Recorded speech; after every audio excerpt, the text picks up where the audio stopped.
I was kidnapped in middle school by one of my mom's clients, and the crazy part is my mom didn't believe me.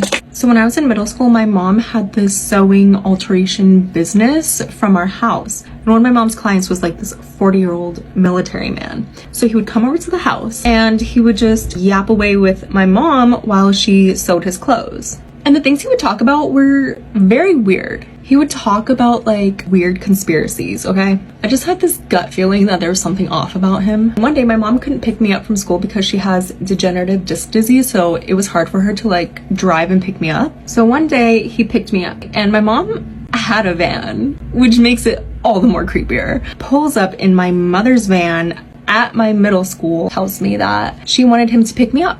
And I was like, this is weird, but okay. And like I've had other people like borrow my mom's van to pick me up, like my brother, a neighbor, but like this client, I was like, this is kind of weird, but okay. And literally as soon as I got in the car, I had this thought. It like wasn't my thought. Honestly, probably was God. I had this thought that was like, wouldn't it be so weird if he just like hopped on the freeway and just like kidnapped me? And like, it wasn't my thought. I heard it in my head. Now, you don't need to take the freeway to get to my house from the middle school that I was at, okay? It was like a 10-minute drive down the street. Well, guess what?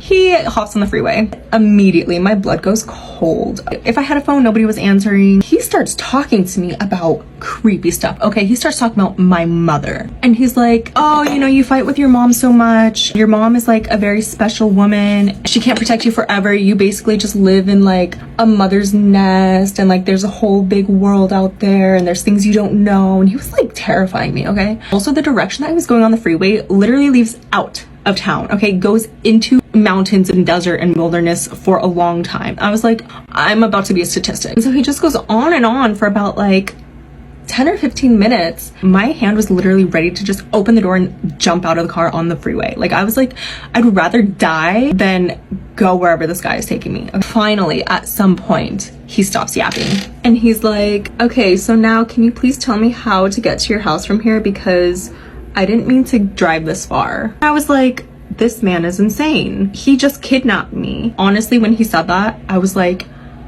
God literally answered my prayers. Like I could not believe what I was hearing. Like every cell in my body was ready to just be a missing child. And then I was like, oh yeah, you make a U-turn, just go back the other way. Like we're going the opposite way of my house. And then he was like, okay, I'm sorry to do that to you. I just felt so passionate and so strongly. And I hate how you and your mother always fight. Like, she's such an angel. Like, he was like lecturing me. And I'm like, who is this man? Like, weirdo. By the way, I have a dad. Rest in peace. This guy is weirdly obsessed with my mom. It's so creepy. How does she not know about this? Like, all the times he's come over, like, has she not gotten the same feeling I've been getting? So we get back to the house, and the entire time I'm like, I just can't wait to tell my mom. Like, I cannot wait to tell her all about this creepy dude. The whole time I was like, just play along with him, whatever he says, just play along. Like, yeah, I was just driving me home from school, whatever.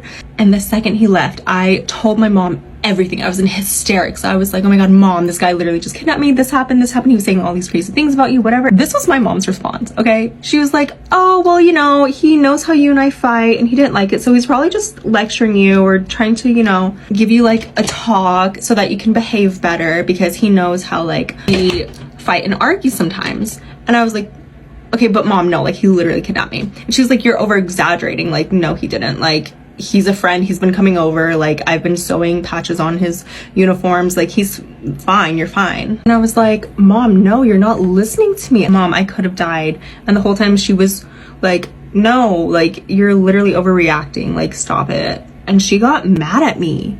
She literally got mad at me. And I was sobbing, and it took her a lot of years to finally listen to me. Now as an adult, whenever it comes up, my mom's like, yeah, I'm so sorry that happens. Like, looking back on it, that was so not okay of him. Like, that was so wrong, and I'm so sorry that happened to you. You know, now she believes me, but back then she didn't believe me. And so I had to convince myself, like, oh yeah, that's fine. Like, it's not like a kidnapping. Like, it's just my mom's friend, and he just got lost on the freeway and he just wanted to tell me something.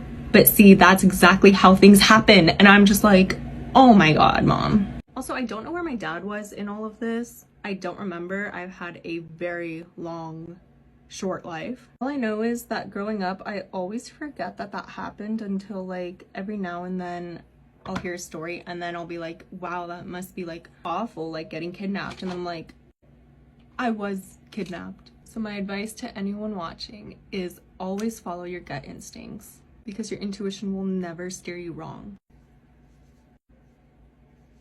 I love you guys so much. Stay safe.